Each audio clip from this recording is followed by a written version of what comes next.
Plotting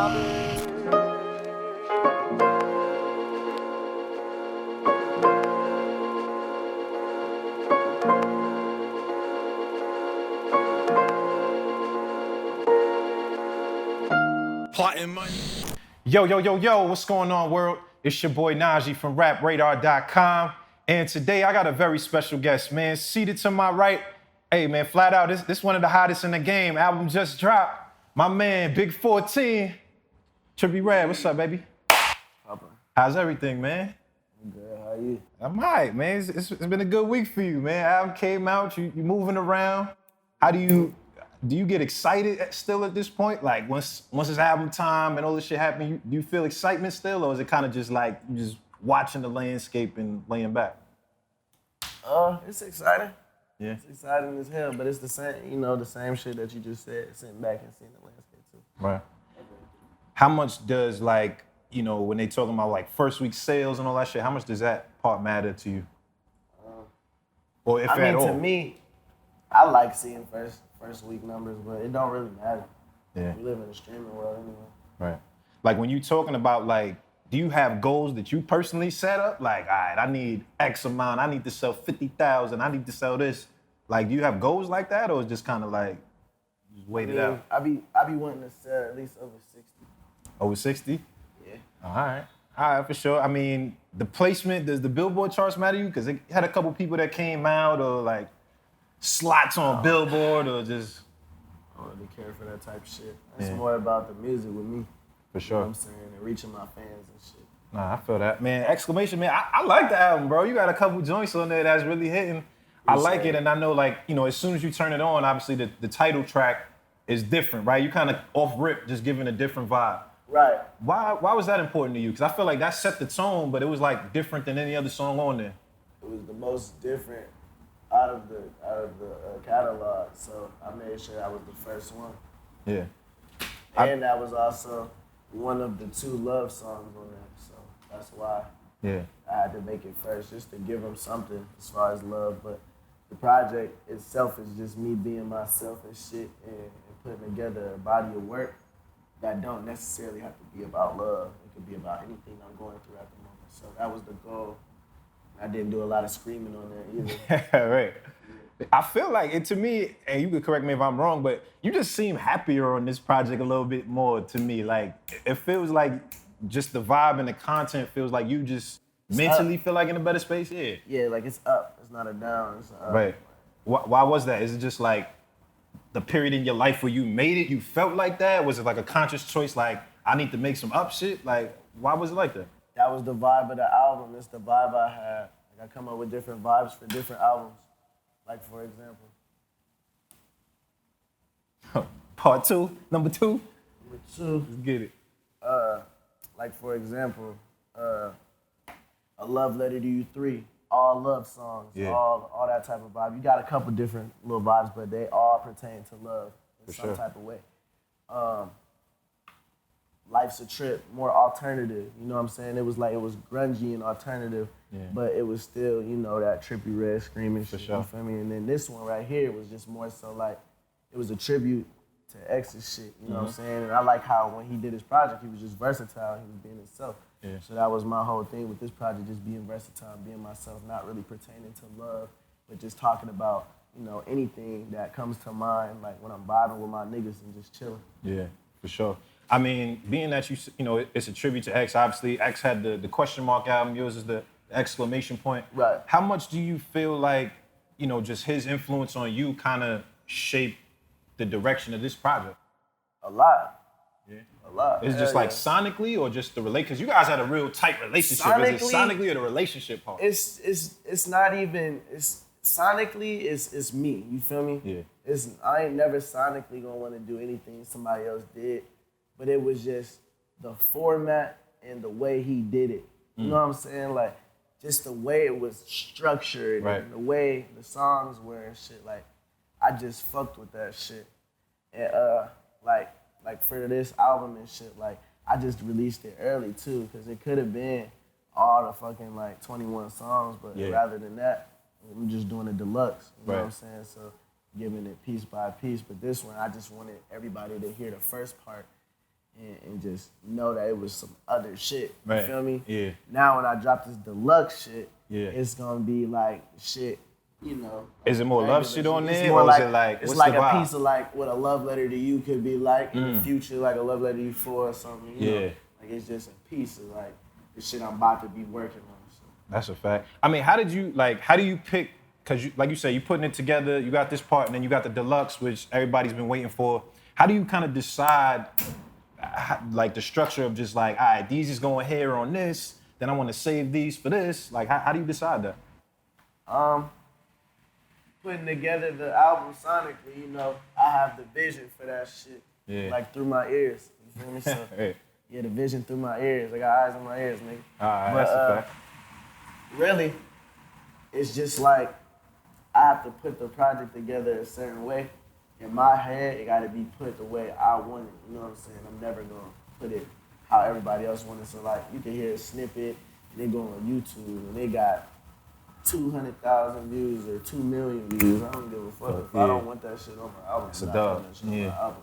Feel it. You feel me? Like, Yeah, for that's sure. just that. But yeah, sonically, the shit was just put together. The beats, really, they Yeah, all go I agree with together. They that. all flow. Yeah. You know what I'm saying? And every song is just a different concept. Like I went from fucking saying, "Nigga, don't kill yourself" to kill yourself. That's a fact. After That's the a fact. fucking song, like I don't know, like it's just Right. some other shit. Can't really put a finger on it. It's versatile. It is versatile, and I know like just even the transition of the exclamation song right into snakeskin, it go off. So that's what you referring to with the kill yourself. I know one of the lines that kind of stood out like, I made millions off the pavement. It take a lot of patience and waiting. Do you feel like that? Like just to get to the trajectory in your career where you're at, it took a lot of like just patience and grinding and waiting and all of that, or is that just a 'cause general see, the statement? thing I see with other artists is like they too anxious. Like it's like you don't want to be too anxious. You wanna be just right. You wanna be what you envision yourself really being. You wanna focus and body your craft. You wanna all around too, like personality, music, anything you do. You wanna make sure you level yourself out right Yeah. to where you can be perfect. You know what I'm saying? And I just sat back and really played my position and did what I had to do as a man, young as fuck though. I'm only 20. Yeah. But I did that shit when I was like 16. So, Right. you know, just being able to understand what type of shit I'm on and how I need to move, it made me a better person. It made me get through this shit easier than what I would say a lot of people do. They be too like why ain't this working for me? Or they just be like too into wanting to make it and just be on the scene too much, oversaturate themselves. Like a lot of people just do burnt out shit trying to get through to this industry shit. But That's a it's like, fact. I play my cards right. Did you feel like you was ever at that point? Because you know that desperation, like you said, people want this shit so bad, they clout chasing, they I was doing a bunch of never at bullshit. that point, bro. Like Nah. I ain't never been at that point. I always was the type of person like you could bring something up to me, and I might go to that shit. And if I do go to that shit, I stay to myself. But for some odd reason, always the motherfucker that like the event is for, they will always like speak to me and say something to me, and just like it will always just drawn be to you, weird. Like kinda. it was like I was like a drawn on to person. Like people Yeah. just looked at me like, nigga, like what's up? Like, who? Right. Nah, I feel that. I mean, I think it's kind of interesting, like you just mentioned, like just the influence you kind of have on people, and even the Snakeskin record. When you talk, like you said, you talking about suicide. On one end is like you flexing, like you see me kill yourself, nigga, but like on the other end is like, say no to suicide. Why do you think that message was just important to kind of put out there to your fans? Cause it's not worth it. It's never worth it. You should always live up until you're supposed to be taken off this earth. I don't feel like nobody should commit suicide, no matter what the circumstances of life is. I feel like you can overcome these things and learn to be a better person and get yourself out of these situations. You may not know how to, but you can look for help. Yeah. No, for sure. I mean, like, you and a lot of other rappers, like, X included, like, speak about suicide openly and just people who kind of dealing with that shit. How do you you know, I know you said like get help, but like what advice do you give to people who watching this that, you know what I'm saying, might feel like they at that point or they've had those thoughts and shit like that? I mean, as far as I could get help. Nah, just as far as like people who've had suicidal thoughts or they like in a place where they just going through a lot and, you know, kind of don't, they looking for a way, like what do I do? I mean, it's simple. You do what you want to do, and you level yourself out, and you build this plan. It's easy to build a plan and live up to those expectations and get there. Like, I feel like everybody should do that because it's not the route. You know what I'm saying? Like, you can always just switch up your life or be something else. You know what I'm saying? Or just put yourself in a whole different predicament. We got so much world, so much earth. Why take yourself off? You know what I'm saying? I understand though. I understand people go through a lot of shit. I done been through a lot of shit too. It's been points. Yeah. You feel me? Like, Yeah. Everybody, I feel like everybody been there, they went through some shit. Yeah, that's a fact. Yeah, but it's just me. I chose to know my worth. You know what I'm saying? You gotta know your worth. Yeah. You gotta know your worth, how much you're worth. Not to the community or everybody else. You gotta know how much your worth is to yourself. You know what I'm saying? Word. You gotta definitely like. It's so much to live for. That's a fact. That's a good message. Yeah, absolutely. That's a fact, man. I want to kind of get into another joint on the album. I really like the Immortal record. Man, I fuck with that heavy. That's one of my favorite joints on there. I just like the what it's like to live forever. But you ever like you feel like that? Like on some like this shit forever, like where you at? Like this place that you at, what you creating, like this is a forever thing for you? Yeah, like even if I like it or not, you know what I'm saying? Like when I'm, you feel me, done with music, I'm still gonna be immortal at the end of the day. People still gonna listen to my shit. I'm still gonna be a household name. Yeah. Still have left my mark here. You know what I'm saying? So I definitely feel immortal. Like anything I say, like even this shit right now, the shit I'm saying right now, this shit gonna be forever. That's a fact. You know what I'm saying? People gonna be able to watch this. I'm gonna be able to watch this when I'm 80 years old. And just people gonna want to put this. They gonna have to clear this on the samples on the record. You know what I mean? This is when me and Sonny and Hunter. Right. You back in my day, ass nigga, right? Yeah. Nah, I feel that. Nah, that's hard. I mean, why did you? I feel like the game fucking floated on that shit. He bodied that. Yeah. He bodied that. He hit the little singing part, but his shit was hard. What? Nah, I didn't expect Game to be on. So, you know what I'm saying? I was like, oh shit, nigga got Game on the. Yeah, that shit was hard. So I'm like, well, what was it that made you want to get Game on that? Was it just you heard it and was like, you thought Game, or like, how did that even kind of? Yeah, like when I heard this song and just making it, he be on like, it was just the vibe of the song, like the beat, the way I delivered my verse. It just was like, I could hear the game coming on this. Yeah. Crazy, you know what I'm saying? It just got that West Coast vibe. Absolutely. It got that like, shit, West Coast mob motherfuckers. Yeah. Like, it just sound like he just, you feel me, get on that shit. You It's talking like, tough too. makes sense. Yeah. It makes sense. You know what I'm saying? I felt it. Another, like, when I listened to it too, it sound like, because like you said, the West Coast vibe and just what you talking about, it gave me, I started thinking about Nipsey kind of. It gave me that, like, damn, like, Nip had a verse on it. It just gave me that type of feel to it, you know what I'm saying? Yeah.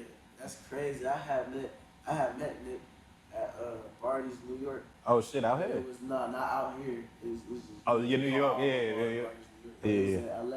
Oh, all right. Yeah. Was it love? Like, what was that like? Like, it showed you love and all that? He spoke to me. Oh, where? Yeah, I was shocked. I didn't even know it was him at first. Yeah. And, I got his number or whatever. We was supposed to work. You know, I used to work with Casey Veggies and shit. Yeah. So I always used to be at his studio sometimes. All right. Back when I first started, like a Love Letter to You 1. But I had just recently, like, literally bumped into him, like, last year when I was working on Love Letter to You 3. Oh, all right. Was it love when he pulled up on you? Just like, yo, I fuck with this shit, all that? He was wanting to work. All right. That's what's up, man. Another joint I like, Keep Your Head Up. I like that one a lot. What's the, like when you creating in the studio, what's the mentality behind that? Because like I said, there's this one felt more upbeat. What is it just like, man, I'm feeling good, man. Keep your fucking, you know what I mean? Like, what was it like when you kind of created that record? What record, my bad? I'm sorry, I'm high as fuck. Nah, that's like, you're right. Keep the head up, just. Keep your head up? Yeah. Yeah, shit, that shit produced by Murder. I don't know, he sent that beat, I just had that feeling, like that keep your head up feeling. Yeah. Like, I don't know, it felt so spiritual. And that song, like, just grew on me so heavy. I love that song, that's one of my favorites. I like it too. Are you mostly like driven by the beats? Like when you get in there, is it just like the beat kind of dictates the vibe and like where you go with the shit? I don't really like just hopping on anything. Like, a lot of people just hop on anything. Yeah. Make the shit hard. I like hopping on shit that's a challenge. Right. I like having a challenge and really having to put thought and mental into the shit. For sure. All right. Now I feel that. I mean, I definitely had to ask you because I'm looking at all your comments section and everyone was wondering what happened to the record, the They Not Afraid of You record with Playboi Carti. Everybody, yo, where that shit at? Why he took it off? Like, that's been like a big thing that they kind of talking about. You have any like thoughts on that? Like just what happened to it? Everybody's wondering like, what the fuck, where is that? What's going on with it? Like why did you choose or what was it that? Fucking playing Where's Waldo, huh? You don't know, just find it? Find it. Yeah. It wasn't important for you to have that on there? Just did you give a fuck whether it was on there or not? Just whatever. It was whatever. I mean, shit, it's whatever at the end of the day. Yeah. To be honest, that whole song even got ruined. Got ruined? Yeah. Boosie was on it too. I heard. Yeah. I mean, is it something that you would ever want to revitalize on some like deluxe album or just call it a dub? Because like I said, they all in your comments asking, everybody want to know, so that's it, dub. All right, for sure. I mean, I know I also, you know, speaking of the deluxe, I watched you on live the other day and you were saying that you got a song with X, unreleased, and you was just kind of asking fans like, yo, should I put this on there? I don't know, whatever. Is that something you ever, I got what you were saying? Yeah, I mean, like, we got multiple songs, but the one in particular that I was gonna put on mine, I don't think I wanna put on mine. Why not? It don't fit the vibe of this album.